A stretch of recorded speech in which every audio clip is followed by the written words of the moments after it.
bago ka lang pala din, ano, nung March ka pala. April ito sila, Ma'am Rilin, ito, si Ma'am Rilin, April. Nasa hospital ako noon, ikaw March. Tapos April sila.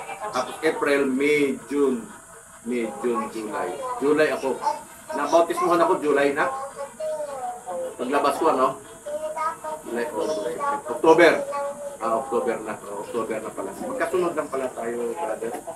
Pero matindi yung... Ano ba yung pinapadala mo sa akin ng mga status, verses, nandyan na sa cellphone? Meron po tayong bibigay doon sa cellphone. Okay. Ano yung binigay? Ito, sige, purified. Meron na. Para hindi tayo magdadala ng malaking bibigay. Tama. Kasi lahat naman po nandito. So ano yan? Subscribe ng MCGI? Oo. So, kaya pala hinahanapan ako ng mga kapatiran na ba't hindi ka ng mga Bible verses? Sabi ko, hindi ko alam, ngayon ko lang na bagamat nabasa ko yung ganyan sa book, ganyan. Pero hindi ako nag-send. Kaya po nagbibigay pa tayo ng bibigay.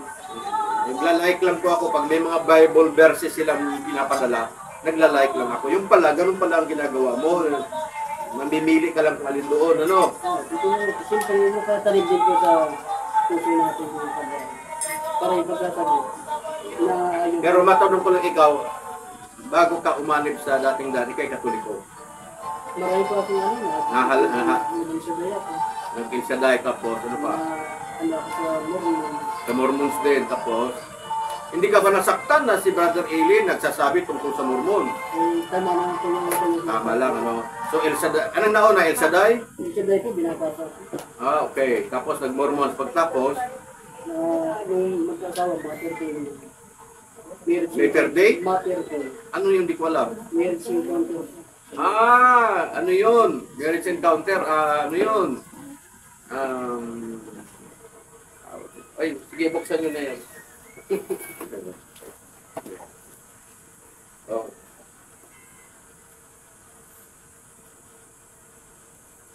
So, marriage encounter. Katolik po yun. Katolik po. Ano rin yung katolik. Kasi ang simbahan. So, ikaw pala, parang kang si Madam Rilin na yung palipat-lipat ng relihiyon. Ay, hinahanap po natin yung tamang ano. Ay, oo, tama ka. Sabi Ako natin- din. Ako, ikaw. Sabi baga po sa Dating lang ako eh. ano 4 ng 1 ay ano yun yung bawat espiritu. Oo. Sorry, yun yung bawat Si espiritu. Madam Rilin, ano eh, palipat-lipat, minsan born again din daw siya eh. Tapos, Katolik. Dinamay mo pa ako. Uy, lagay mo dito yung isang takon na. Isang magsinay. Blowout pala ito. Anong award mo? Ikaw, mahihain naman, paano harap sa ano? Ikaw eh, Kain ka, Brad. ang sarap naman. Brother, huwag kang mahiya, oh. Sige po, Sige na. madam pa na lang po, Brad. Sige po. Ha? Madam pa na lang. Basta po, sige. Kaso lang, wala na tayo. RR. Ano ba, mahilig ka ba sa soft drinks o... Hindi, okay na po ako. Nagdala po akong tubig. Ayun dahil. Opo, yan. Asan na yung award mo?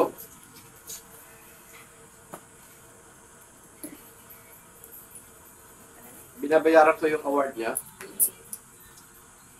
Ngayon, si Madam Rilin ngayon ang ano eh, nag-blow out, imbis na ako mag-blow out kasi mataas daw ang grades. Diba? Dapat yung mga kapatid, may kayo papakain, diba? Amen. Oh, brother, dali ka na, hotel mo. Sige po. Sige na, ano, okay. Tikman natin yung... Ito, lagyan natin ng ano, oh. Huwag na muna, ito na. Ay, po. Asan na ba ito si Brother Tony Nagorin? At wala pa. Pero kayo po, sis, aktibo pa po saan? Saan po kayo dumagin? Pagbuhat. Kasi, ganun ba ito yan? Masinag. Masinag po. Masinag yan. Dito ka para makita ka sa ano. Kita ka sa TV. Oo. Ayaw natin loading at load ka na. Stop it.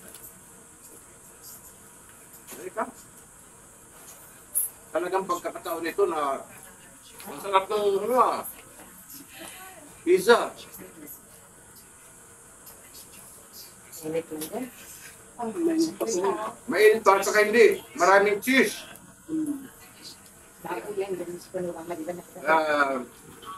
Siya po yung founder, kasama ng anak ko, nagtayo dyan sa may Puro 4 na patuloy ngayon dumadalo. Yung 4 sila na dumadalo doon. Nakasama mo doon sa second floor. Nakikita mo sila, matatanda na yung ugod-ugod nila. Ano pangalan? Selvina. Si Selvina, saka yung isa si Antoinette na parang bakla, tapos yung isa sino yung isa, Madam Rilen? Si Lia, yung medyo mababa na medyo maitim. At saka yung isang matanda pa, yung matanda. Hindi yung may ganon, yung isa, yung Basilia. Basilia. 4 sila. Tapos ako naman, dumalo, nung nakita tayo doon, nagkataon naman na talagang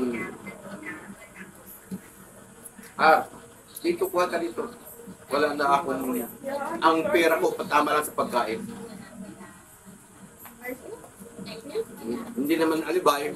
Kita mo naman, niyaya mo ako papunta doon sa meeting ni Madam Samantha. Talagang tumanggi ako.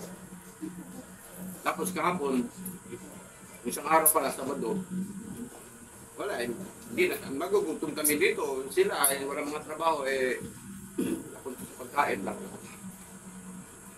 Bagamat sinabi sa Biblia, ano bang mas malaga? Buhay o pagkain? Buhay, siyempre, di ba? Nagkaharap nga kami ni Brother Juan, sinumbatan ko nga eh. Ito ang gabon. Ano sabi? Sabi ko, hindi ako, yeah. Sabi ni Mon, yung si Mon, sabi niya, uy! Gumalat siya, uy! Tapos, tumingin si Brother Juan, sabi ko, hindi ako iniintindi ni Brother Juan eh. Sabi ko. Kasi, nagpo-comment kasi tayo na, oy, Brother Juan, bakit nakasandok ka nakaharap sa kamera? Nakasandok kasi siya. Tapos, word of God mo na sinasabi. Nag-react yung, bakit ka nakasando? Dapat nagbigis ka ng maayos. Ngayon, brother, sige na, huwag kang mayak. Okay na po. Hindi ko magaling. Sarap ako nung, huwag ka na magtago, Ma'am Relin, nakita yung likod mo, oh.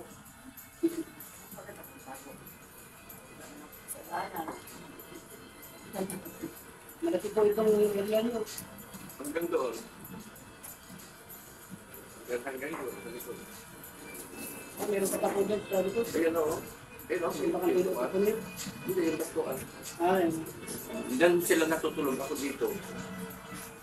Kasi, kalilipat ko nga lang itong pandemic.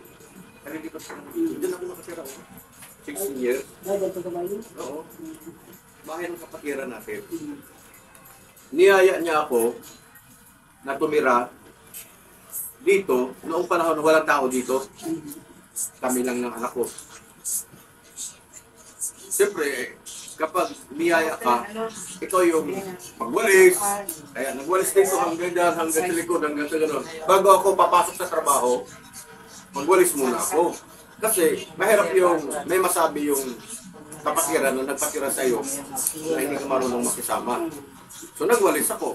Hindi ako pwedeng lumakad na magtrabaho, mag-ahente na walang walis. Hindi nagwawalis dahil sa Alis na yung tawag mo? Jack mayroong masasabi. Tapos ito, ang bahay na yan, ako ang gumawa, walang sahod. Tapos yung bahay dito, ako ang gumawa, walang sahod. Doon banda doon sa walang sahod. Okay lang sa akin yun. Hindi naman ako. Kasi pakisama ka, kailangan makisama. So, bata pa yung mga yan eh. Sila, 9 years old pa lang, hindi sila pwede makisama, 9 years old eh. Yan, bata. Ngayon, malaki na, 16 years old na. Hanggang sa hindi naman ako ng 20,000 na cash. Hindi ako pinayaran. Tapos nga, nung